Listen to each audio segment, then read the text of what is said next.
आज का मेरा टॉपिक है प्रिंसिपल्स ऑफ मैनेजमेंट, जो कि आपके बिजनेस स्टडीज क्लास 12 का चैप्टर 2 है।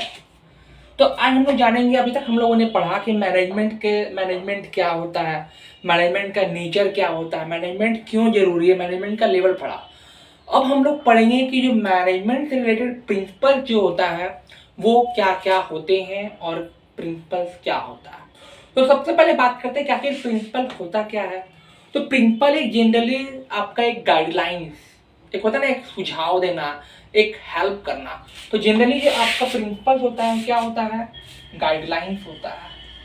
दूसरा रूल्स होता है एंड तीसरा हेल्प टू डेवलप, यानी कि हम कह सकते सीधा सा बात में कि एक ऐसा सिद्धांत, एक ऐसा सुझाव या एक ऐसा नियम व कानून जो आपको किसी भी चीज को अप्लाई या इम्पैक्ट करने में मदद करता है। जैसे कि मान के चलिए कि आप कोई भी चीज काम किए, सपोज आप जैसे कि न्यूटन का लॉ ही है, तो भाई सेम नीचे गिरा, तो आप कहते हैं ना कि भाई न्यूटन का लॉ अप्लाई होता है। तो क्यों? क्योंकि वो कहता है, सुझाव देता है कि यदि नीचे जा रहा तो ग्रेविटी है। तो सेम कंडीशन क्या है कि मैनेजमेंट का भी प्रिंसिपल्स होता है। आगे बात करते हैं, यदि इसके टर्म पॉइंट्स का बात करते हैं, यह कहता है कि द फंडामेंटल ट्रूथ, यानी कि जो प्रिंसिपल होता है आपका कहीं ना कहीं सत्य होता है। आप लोग भी मानते हो कि जो कहा तो सत्य है ना भाई, अबाउट सम फेनोमेना, यानी कि जो एक धारणा बनी हुई है वो एक ट्रूथ है, कहीं ना कहीं सही है, based and cause and effect, यानी कि यहाँ पे आपका हो जाएगा based on cause and effect, यानी कि आप जो करते हो और उसका जो प्रभाव हुआ उससे ही तो सिद्धांत का डेवलपमेंट हुआ, उससे ही तो प्रिंसिपल का डेवलपमेंट हुआ। यदि जो न्यूटन है, यदि वो पेड़ के नीचे नहीं बैठता, नहीं देखता, वो सोचता नहीं कि भाई सेब गिरने से ये इफेक्ट होगा, तो प्रिंसिपल्स नहीं आता।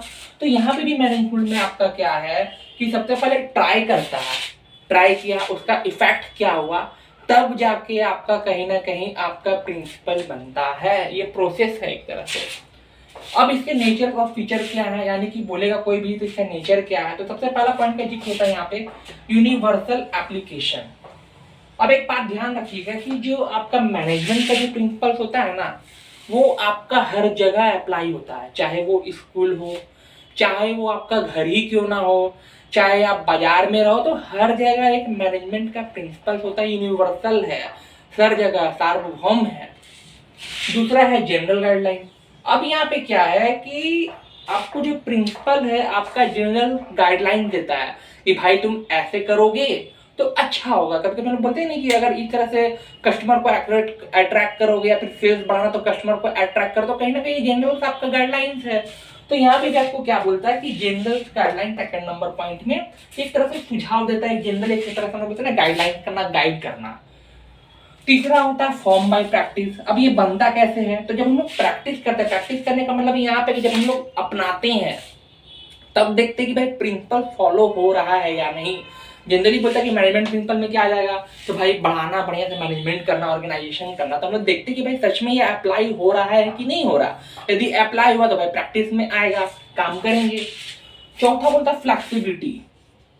अब यदि हम यहाँ पे साइंस का प्रिंसिपल का बात करें तो वो आपका होता है रिगिड। रिगिड नेचर का मतलब होता है कि एकदम जड़ तत्व, no changes in any principle. लेकिन आपका मैनेजमेंट का जो प्रिंसिपल होता है फ्लेक्सिबिलिटी होता है। फ्लेक्सिबिलिटी करने का मतलब है कि आप चेंजेस कर सकते हो according to person, according to the situation, आप चेंजेस कर सकते हो। हो सकता है वो प्रिंसिपल हो तो 10 लोगों के लिए हो, लेकिन यहाँ पे मात्र 2 ही लोग हैं, तो उसके लिए क्या प्रिंसिपल होगा, तो ये चेंजेस होता है। पांचवा है बिहेवियरल, यानी कि बोलता है कि ये कहीं ना कहीं ह्यूमन बीइंग से जुड़ा हुआ है, क्योंकि मैनेजमेंट कौन करता है, ह्यूमन बीइंग करता है।